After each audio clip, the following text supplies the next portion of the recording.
5번째 사대교회에 보내는 메시지를 통해서 은혜 나누기 원합니다. 태풍이 불면 그 거센 비바람으로 인해서 나뭇가지가 부러지고 나무들이 뿌리채 뽑히게 됩니다. 그런데 뿌리가 깊은 나무는 흔들릴 뿐 뽑히지 않습니다. 우리의 신앙 역시 외부적인 핍박과 환난으로 인해서 신앙이 꺾이고 또한 신앙이 뿌리채 뽑혀버리는 일들이 있습니다. 말씀 지금 벌어지고 있는 자연재해, 전쟁과 분쟁, 또 이단들의 기승, 포스트 모더니즘의 상대주의와 개인주의, 종교다원주의와 혼합주의 등의 비판함, 특히 코로나19로 인한 환난은 많은 교회들과 또 기독교인 개인의 신앙을 뿌리채 뽑으려는 거센 태풍으로 작용하고 있습니다. 그래서 많은 기독교인들이 교회를 떠났고 또한 신앙을 아예 포기해버리는 상황에 교회 공동체들은 큰 위기를 겪고 있습니다. 이런 때 우리는 우리 신앙의 뿌리가 되는 신앙의 본질을 더 견고하게 하며 관심을 가져야 합니다. 신앙의 본질을 잃지 않고 회복해야 이런 영적인 또는 사성의 거센 태풍과 같은 환난을 이겨내어 견고한 신앙을 견주할 수가 있게 됩니다. 이럴 때 우리는 우리 하필 교회와 또 우리 개인의 신앙의 본질을 회복하기 위해서 7교회를 향한 예수님의 메시지에 대해 살펴보고 있습니다. 오늘 본문 말씀을 통해서 어떤 내 외적인 환난이 닥쳐도 결코 흔들리지 않는 믿음을 갖는 우리 모두가 될 수 있기를 바랍니다. 7교회를 향한 5번째 메시지는 사대교회를 향한 메시지입니다. 사대교회를 향한 메시지를 간단히 정리하면 활동은 무성하나 생명이 없는 마케팅 교회입니다. 그럼 먼저 사대교회가 위치하고 있었던 사대에 대해 살펴보도록 합니다. 이 사대는 현재 터키의 사르트입니다. 이 사대는 BC 680년에서 547년까지 존재했던 고대 루디아 왕국의 수도였습니다. 이 사대는 트볼루스 산맥의 능선을 뒤로 하면서 한 봉우리 위에 세워졌는데 남쪽을 제한 삼면이 모두 450m 높이의 거의 수직에 가까운 벼랑으로 둘러싸여 있었습니다. 트볼루스 산맥과 연결하는 남쪽의 좁은 길로만 접근이 가능한 남궁블락의 천연의 요새로 고대의 가장 안전한 도시였습니다. 또한 사대는 트볼루스산 주봉에서 발현해서 도시를 관통해 흐르는 작은 파크톨루스 강에서 나는 사금으로 아주 부유한 도시가 되었고 고대 사회에서 부자의 대명사가 된 코레스스 왕 때 최고의 황금기를 누렸습니다. 그러나 이렇게 안전을 자만했던 사대는 사면에 절벽 지역의 방위를 전혀 하지 않다가 BC 546년 페르시아의 고레스의 침공으로 함락되었고 또 이후 BC 218년 셀쿠스의 안티오코스의 침공을 받아서 함락되기도 했습니다. 또한 BC 117년에는 엄청난 지진이 일어나서 사대가 초토화되기도 했습니다. 이와 같은 전쟁과 자연재해로 말미암아서 사대는 죽음과 생명에 대한 남다른 관심을 가지게 됩니다. 그래서 이런 배경 때문에 1절을 보면 예수님께서 사대교회를 책망하실 때 죽음과 생명을 대조하여 말씀하고 계시는 겁니다. 그럼 사대교회를 향해 주신 예수님의 메시지를 7교회에 주신 메시지 형식에 따라 살펴보며 은혜를 나눕니다. 이 시간 우리 성령님께서 역사에 주심으로 말미암아서 교회의 본질 또 우리 신앙의 본질이 무엇인지를 다시 한번 깨닫고 그 본질을 잃지 않고 더욱 회복하는 큰 은혜의 시간이 되기를 간절히 바랍니다. 첫째, 사대교회를 향한 예수님의 이름입니다. 우리 1절 상반절 읽겠습니다. 사대교회의 사자에게 편지하라. 하나님의 7영과 7별을 가지신 이가 이르시되 아멘. 우리가 이미 1장을 통해 살펴보았듯이 7영은 성령을 의미합니다. 그리고 7별은 7교회의 사자, 곧 오늘날 교회의 목사님 또 사역자를 말합니다. 그런데 여기서 7영인 성령과 또 7교회의 사자가 함께 등장하는 것은 성령과 교회가 밀접한 관계에 있기 때문입니다. 교회는 성령의 교통하심과 능력에 기초해야 한다라는 것입니다. 성령께서 역사하시는 교회가 진정 예수님의 교회입니다.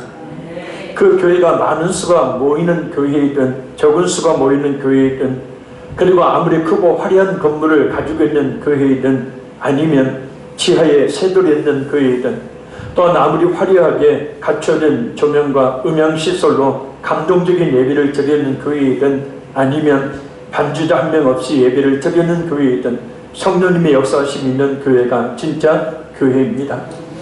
그래서 교회다운 교회, 성령님의 역사하심이 있는 교회가 되기 위해서 예배자들이, 기도자들이 충분히 기도하고, 그래서 성령 하나님의 역사하심 속에 찬양하며 기도하며 예배할 때에 성령 하나님께서 강력하게 역사하시는 그런 교회다운 교회가 되게 됩니다.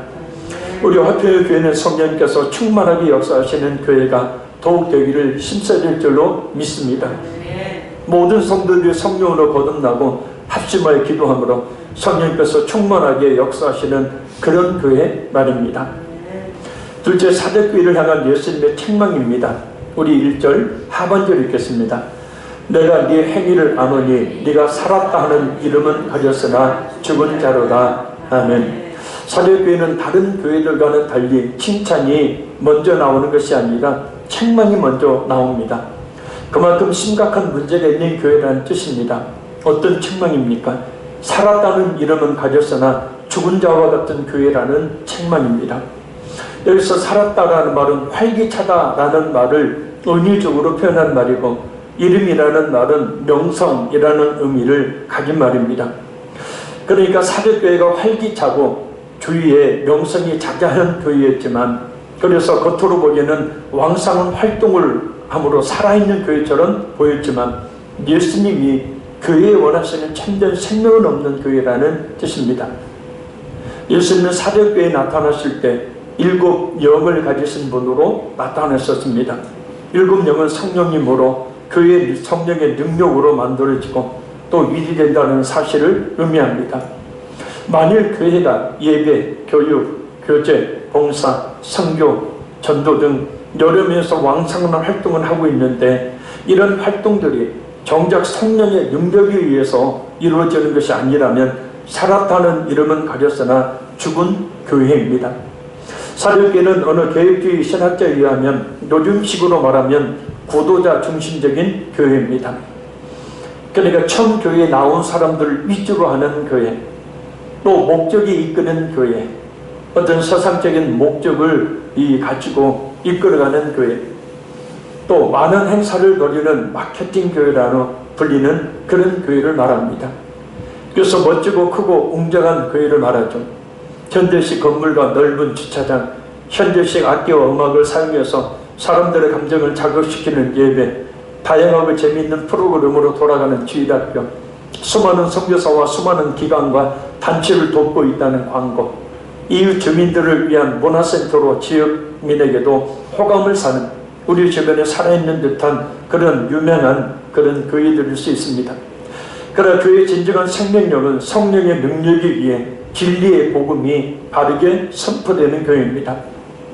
바른 성례가 집행되는 교회, 예수님이 교회의 중심이 되는 교회, 전도와 선교의 사명을 잘 감당하는 교회에 있습니다. 이런 교회가 진정 성령님의 능력에 사로잡혀 있는 교회입니다. 이런 교회가 살아있는 교회입니다. 그래서 우리 화평의 교회는 살아있는 교회인 줄로 믿습니다. 주님이 이 땅에 오시는 그날까지 더욱 살아있는 교회가 되기 위해 예수님의 십자가에 피 묻은 복음을 늘 증거하고 또 성령의 능력을 구하는 우리 화평교회 우리 모든 성도들이 되시기를 간절히 소원합니다. 셋째는 사대교회를 향한 예수님의 권면입니다. 우리 2절과 3절 우리 같이 읽겠습니다. 너는 일깨어 그 남은 바 죽게 된 것을 굳건하게 하라. 내 하나님 앞에 네 행위에 완전한 것을 찾지 못하였노니 그러므로 네가 어떻게 받았으며 어떻게 들었는지 생각하고 지켜 회개하라. 만일 일깨지 아니하면 내가 도둑같이 이르느니 어느 때에 네게 이르는지 네가 알지 못하리라. 아멘. 이 2절을 보면 두 개의 명령문이 주어집니다. 첫째는 너는 일깨어 라는 명령인데 이 말씀은 긴장하고 정신을 차리라 라는 뜻이에요. 그리고 둘째는 죽게 된 것을 굳건하게 하라 라는 명령입니다. 이 말씀은 죽으려고 하는 남아있는 자들을 강하게 하라 라는 의미입니다. 예수님의 이 명령은 죽어가는 것들 가운데 아주 죽지 않고 남아있는 것들을 찾아내서 죽지 않도록 강하게 하라는 말씀입니다. 특히 사벽교회는 그래도 바른 신앙을 가지고 있는 몇 사람이 있으니 그들만도 죽지 않도록 하라는 뜻이에요. 왜냐하면 내 하나님 앞에 내 행위에 완전한 것을 찾지 못하였노니 라는 말씀처럼 사대교회는 몇 사람 말고는 하나님 보시기에 흡족하려고 하는 것이 없었기 때문이에요. 참 허망합니다. 겉으로 보기에는 정말 활기가 넘치는 교회, 많은 사람들이 들락거리는 교회, 많은 프로그램과 행사를 했던 교회였는데, 그래서 이름만 되면 다 아는 그런 크고 유명한 교회였는데 하나님께서 보시기에는 흡족할 만한 것을 찾으려야 찾을 수 없는 교회였으니 말입니다. 그래서 우리가 교회를 바라보는 관점을 완전히 달리해야 되는 거예요. 제 관점이 아니라 바로 예수님의 교회를 바라보실 때라는 거예요. 아멘. 그렇게 크고 화려한 많은 프로그램, 좋은 시설을 가지고 있는 교회였는데, 그렇게 많은 교인들이 모인 교회였는데 실상 예수님을 진실하게 믿는 믿음의 사람은 몇 명 되지 않았다. 그래 어떻게 해야 합니까? 그러므로 네가 어떻게 받았으며 어떻게 들었는지 생각하고 지켜 회개하라. 아멘. 이 말씀을 보면 동사가 3개 사용되죠. 생각하라, 지키라, 회개하라. 먼저 생각하라는 말은 기억하라는 말로 번역하는 것이 훨씬 원어의 의미와 가깝습니다. 그래서 대부분의 영어 성경을 보면 기억하라는 의미의 단어인 remember를 사용합니다. 뭘 기억해야 되는가? 어떻게 받았으며 어떻게 들었는가를 기억해야 된다는 겁니다. 그러면 그 받았고 들은 것은 뭔가? 바로 복음이죠. 할렐루야. 사벽교회가 들었고 받았던, 그러나 지금은 잃어버린 그 복음을 다시 기억하라는 뜻이에요. 그리고 그 들었고 받았던 복음을 잃어버렸음을 회개하라는 말씀이에요. 또한 지키라, 이 단어는 순종하라 라는 의미를 지닌 단어로 그 복음에 다시 순종하라는 말씀입니다. 사벽교회가 살았다는 이름은 가졌으나 죽은 교회가 되었던 원인은 바로 그들이 처음 받았고 들었던 복음을 잃어버린 것이 있었던 거예요. 맞습니다. 처음엔 복음을 받았지만 왠지든지 그 복음을 잃어버렸습니다. 그래서 어쩌면 그 복음이 없는 그 자리를 활기찬 많은 그의 활동들로 메꾸려 했는지도 모릅니다. 갈수록 세상의 물결은 교회 안으로 들어와서 복음의 빛을 어둡게 하고 있습니다. 교회 안에 들어와 있는 거듭나지 못한 사람들의 인본주의적인 종교생활의 영향으로 복음은 그 설 자리를 잃어가고 있습니다. 그래서 교회가 규모가 커지면 커질수록 물과 성령으로 거듭난 자들이 교회 운영에 참여하는 것이 아니라 대부분은 인본주의적인 그런 생각을 가진 사람들이 교회 운영에 참여하게 되기 때문에 설교에 영향을 미치게 되어지고 교회에 나아갈 바에 영향을 미치게 되어집니다. 복음 증거에 대해서도 분명한 목소리를 내게 되어지죠. 전에 저한테 찾아와서 제발 목사님 천국 지옥 죄인이란 설교 좀 하지 말라고 어떤 분이 저를 찾아와서 이야기했던 것처럼 말입니다.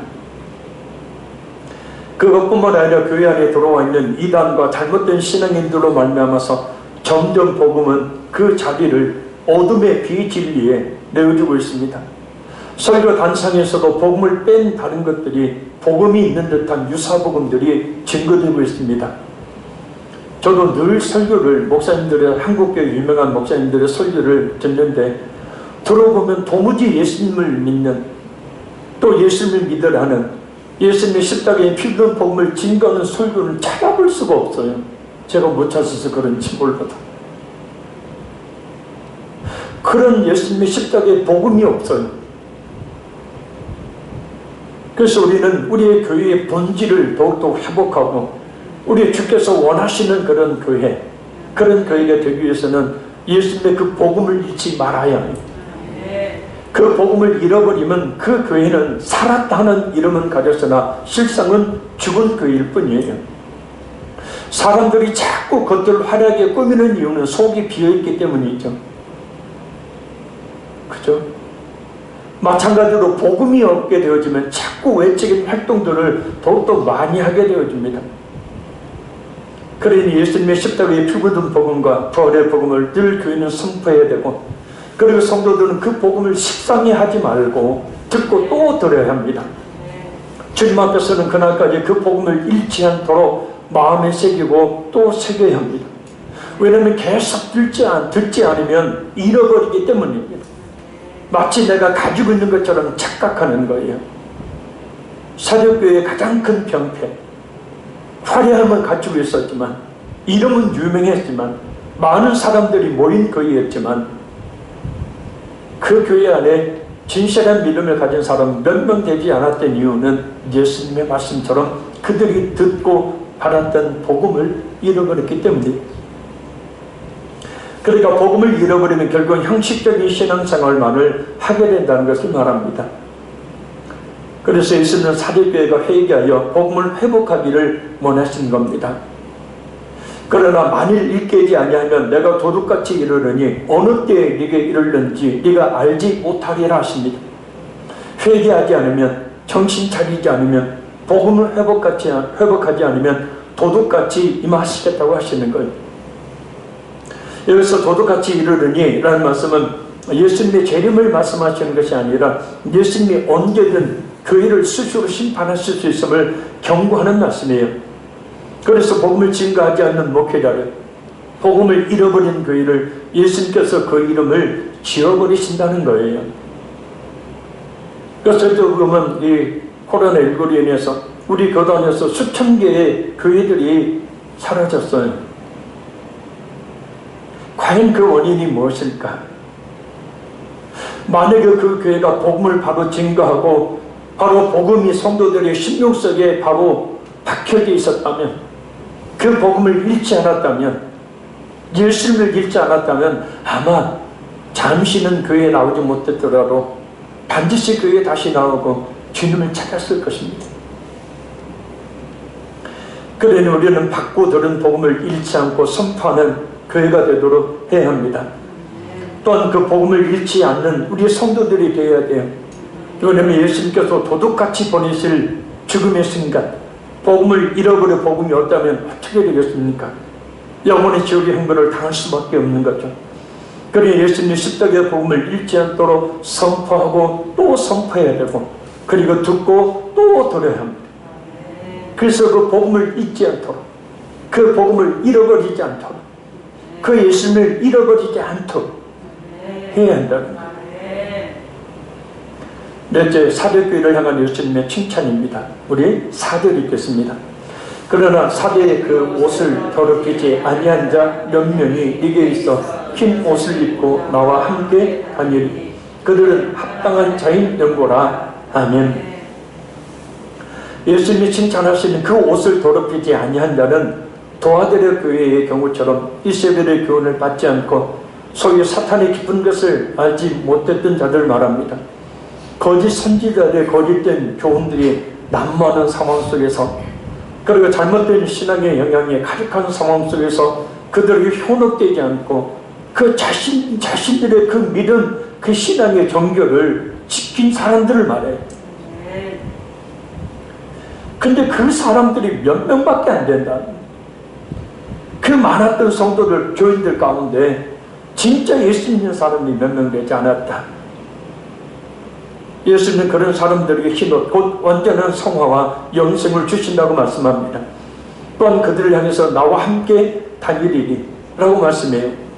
그러니까 예수님께서 그들과 동행하신다는 말씀이에요. 일생 동안 동행하실 뿐만 아니라 점차 예수님과 깊은 교제를 나누며 영원한 교제, 영원한 생명을 누리게 하신다는 말씀입니다. 그런데 문제는 사도교회에 그런 성도가 몇 명 없었다는 거예요. 많은 수가 모여있는 교회였지만 대내외적으로 활기차게 활동하고 프로그램이 있는 그런 많은 일을 하는 교회였지만, 이름만 대도 다 아는 그런 명성이 자자한 교회였지만 진짜 믿음을 가진 사람은 몇 명 되지 않았다. 예수님의 이 충격적인 말씀에 우리는 귀를 기울여야 합니다. 우리는 과연 흰옷을 입고 예수님과 영원토록 동행할 만한 믿음이 있는 성도인가, 아니면 그저 이름만 있는 성도인가? 지금은 진리와 비진리가 혼합되어 쉽게 분별하기가 어려운 시대에 갈수록 거짓 선지자들과 거짓 교사들이 많아서 많은 사람들을 잘못된 신앙의 길로 인도할 것이기에 어떤 사람이 거짓 선지자인지 어떤 사람이 참 선지자인지를 분별하기가 어려운 시대, 이럴 때 성경 말씀을 바로 배워 알아 그러한 거짓된 교훈들을 잘 분별하고 자신의 믿음을 지켜나가야 한다는 거예요. 그래야 의의 흰옷을 입고 예수님과 동행하며 영원한 생명을 누릴 수가 있게 된다는 거예요. 남의 일이 아니에요. 예수님께서 왜 사도교회에 정확한 영적 현실들을 말씀하셨는지를 우리가 기억해야 된다는 거예요. 그 많은 교인 중에 진실한 믿음을 가진 성도는 몇 명 되지 않았다. 예수님과 동의하기에 합당한 성도가 되도록 거짓된 교훈에 자신을 더럽히지 않고 자신의 순결한 믿음을 지키는 우리 화평교회 모든 성도들이 되기를 간절히 소원합니다. 그러면 가장 간단한 방법 하나만 있어요. 예배와 기도에 열심을 냈어요. 아멘. 이제 교회만 잘 나와도 된다고요. 다른 데 가서 기웃거리지 말고 교회만 잘 나와서 교회에서 선포되는 말씀을 잘 듣고 기도하면 그런 분별력이 생기게 되어지고 그런 헛된 것에 빠지지 않게 된다는 거예요. 다섯째, 사도교회를 향한 예수님의 약속입니다. 우리 5절 읽겠습니다. 이기는 자는 이와 같이 흰 옷을 입을 것이요 내가 그 이름을 생명책에서 결코 지우지 아니하고 그 이름을 내 아버지 앞과 그의 천사들 앞에서 시인하리라. 아멘. 예수님은 이기는 자, 곧 거짓된 교훈으로 자신을 더럽히지 않고 진리의 복음 위에 참된 믿음을 끝까지 잃지 않고 지키는 성도가 흰옷을 입을 것이라고 말씀합니다. 이만희는 자신을 이긴 자라 하는데 거짓부렁이죠. 이 흰옷은 두 가지 의미가 있습니다. 하나는 이 세상에서 예수님의 피로 말미암아 모든 죄를 사함받아 입게 되는 의롭다움의 옷을 의미하는 거예요. 에베소서 4장 23절 24절 말씀입니다.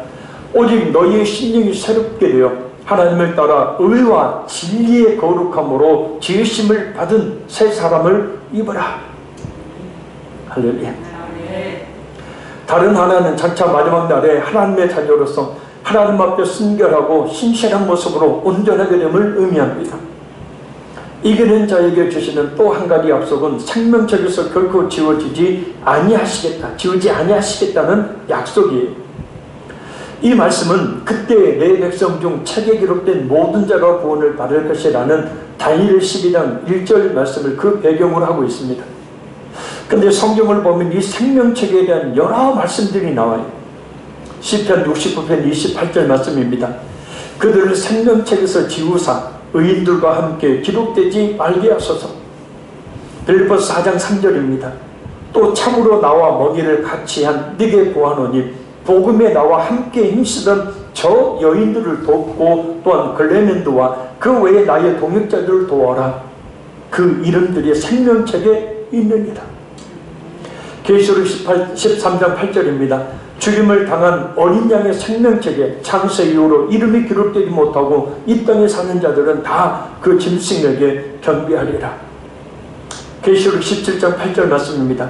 네가 본 짐승은 전에 있었다가 지금은 없으나 장차 무지경으로부터 올라와 멸망으로 들어갈 자니 땅에 사는 자들로서 창세 이후로 그 이름이 생명책에 기록되지 못한 자들이 이전에 있었다가 지금은 없으나 장차 나올 짐승을 보고 놀랍게 여기리라. 계시록 1장 12절 말씀입니다. 또 내가 보니 죽은 자들이 큰 자나 작은 자나 그 보좌 앞에 서 있는데 책들이 펴 있고 또 다른 책이 펴져 있으니 곧 생명책이라.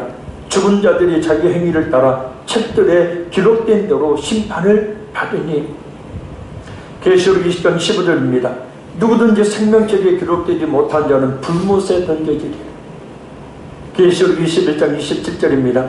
무엇인지 속된 것이나 가정한 일 또는 거짓말하는 자는 결코 그리로 들어가지 못하되 오직 어린 양의 생명책에 기록된 자들만 들어가리라. 아멘. 이 말씀들을 종합해 보면 생명책이란 하나님의 택함을 받은 성도들의 이름이 적힌 책을 말합니다. 그리고 이 생명책은 이 세상에 있지 않고 죽임을 당한 어린 양의 생명책이라는 계시록 13장 8절 말씀처럼 예수님의 손에 있는 책이에요. 아멘. 그래서 안상홍 장질자의 하나님의 교회에서 주장하는 것처럼 하나님의 그 교제부에 이름이 기록되면 생명책에 이름이 기록되어 구원받는다는 것은 거짓 주장입니다. 또한 이만희 신천지는 생명책이 그들의 교적부라고 주장을 해요. 그래서 그들은 떠날 수가 없는 거예요. 신천지에서 그 생명책에 자신들의 이름이 기록되어 있는데 떠나지를 못하는 거예요. 그런데 역시 거짓 주장일 뿐이죠. 오직 우리의 모든 죄를 그 몸에 지시고 십자가에 죽으시고 부활하신 하나님의 어린아이신 예수를 믿는 믿음이 있어야 생명책에 기록되는 구원을 받는 사람이 되는 거예요. 그래서 예수님께서 내가 그 이름을 생명책에서 결코 지우지 아니하고 그 이름을 내 아버지 앞과 그의 천사들 앞에서 시인하리라 라고 말씀하시는 거예요.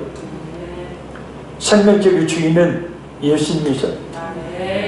그런데 정말 가슴을 찡하게 하는 말씀은 예수 그리스도를 믿어 생명책에 이름이 기록된 성도들이 이름을 예수님께서 내 아버지 앞과 그의 천사들 앞에서 시인하리라 라고 하신다는 거예요. 이 말씀은 하나님과 그의 모든 전사들이 있는 천국의 공적인 자리에서 끝까지 믿음을 지킨 성도들의 이름을 예수님이 진짜 직접 부르시며 그를 인정하시겠다는 거예요. 왜냐 시인하리라 라는 말이 고백하다, 인정하다, 찬양하다는 뜻이기 때문에 이 얼마나 영광스러운 장면입니까? 예수님께서 끝까지 신실한 믿음을 지킨 성도의 이름을 하나님과 수많은 천사들 앞에서 불러주신다는 말이에요. 그래서 예수님 마태복음 10장 31절 33절에 이렇게 말씀하여 누구든지 사람 앞에서 나를 시인하면 나도 하늘에 계신 내 아버지 앞에서 그를 시인할 것이요 누구든지 사람 앞에서 나를 부인하면 나도 하늘에 계신 내 아버지 앞에서 그를 부인하리라. 또한 누가복음 10장 8절 9절 말씀입니다. 내가 또한 너에게 말하노니 누구든지 사람 앞에서 나를 시인하면 인자도 하나님의 사자들 앞에서 그를 시인할 것이요 사람 앞에서 나를 부인하는 자는 하나님의 사자들 앞에서 부인을 당하리라. 예수 그리스도를 확실히 믿어 오룻밤을 상징하는 흰옷을 입어야 합니다. 그래서 그 이름이 생명책에 기록되어 예수님께서 걸어가신 영광의 하나님과 그 수많은 천사들 앞에서 우리의 이름을 나의 이름을 부를 수 있는 그 영광을 꼭 얻어야 합니다. 할렐루야. 마태복음 6절 사륙교회를 간 예수님의 들음의 대상입니다.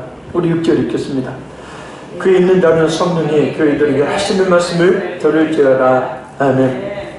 영의 귀가 열려 오늘 말씀이 무슨 말씀인지 그리고 그 말씀의 의미가 무엇인지를 깨닫는 은혜로 충만하게 되기를 바랍니다. 특별히 이 말씀이 우리 화평의 교회와 그 지체인 이 자리에 있는 우리 자신에게 주신 말씀으로 받기를 간절히 소원합니다. 말씀했습니다. 사륙교회는 살았다는 이름은 있었으나 죽은 교회였습니다. 그 화려하고 활기가 넘치고 많은 수가 모인 겉모습은 그럴듯한 이름만 되면 다 아는 그런 큰 교회에 그러나 구원받은 사람은 몇 명 되지 않았습니다. 바로 예수 그리스도의 십자가의 복음을 잃어버렸기 때문입니다. 성령님의 역사하심이 없는 교회였기 때문에 성령님은 어느 때 역사하시느냐?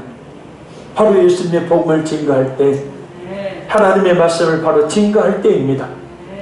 따라서 복음 증거라는 그의 본질을 우리는 갈수록 더욱더 잃지 않아야 되고 복음을 잃지 않아야 한다는 우리 자신의 신앙의 본질을 결코 저버리지 말아야 합니다. 살았다는 이름은 있는 겉으로만 그럴듯한 우리 화평의 교회 성도들이 아니라 진정 예수님의 십자가에 피 묻은 그 복음을 바로 믿고 아는 우리 교회와 우리 모든 성도들이 더욱더 되어야 합니다. 예수 그리스도의 십자가의 복음을 잃어버리지 않고 오히려 갈수록 그 진리의 복음을 바로 선포하고 바로 받는 우리 한평교회와 모든 성도들이 더욱더 되어질 줄로 믿습니다. 특별히 갈수록 교묘해지고 거세지고 있는 거짓 선지자들의 거짓 교훈을 잘 분별하여 물리침으로 끝까지 자신의 믿음을 지키는 우리 교회와 성도들이 되어야 합니다. 그래서 그 의롭다함에 흰옷을 입고 생명책에 그 이름이 기록되어 예수님께서 성부 하나님과 또 수많은 천사들 앞에서 우리 자신의 이름을 불러주시는 그 영광을 받는 우리 모든 성도들이 되기를 간절히 소원합니다. 기도하겠습니다.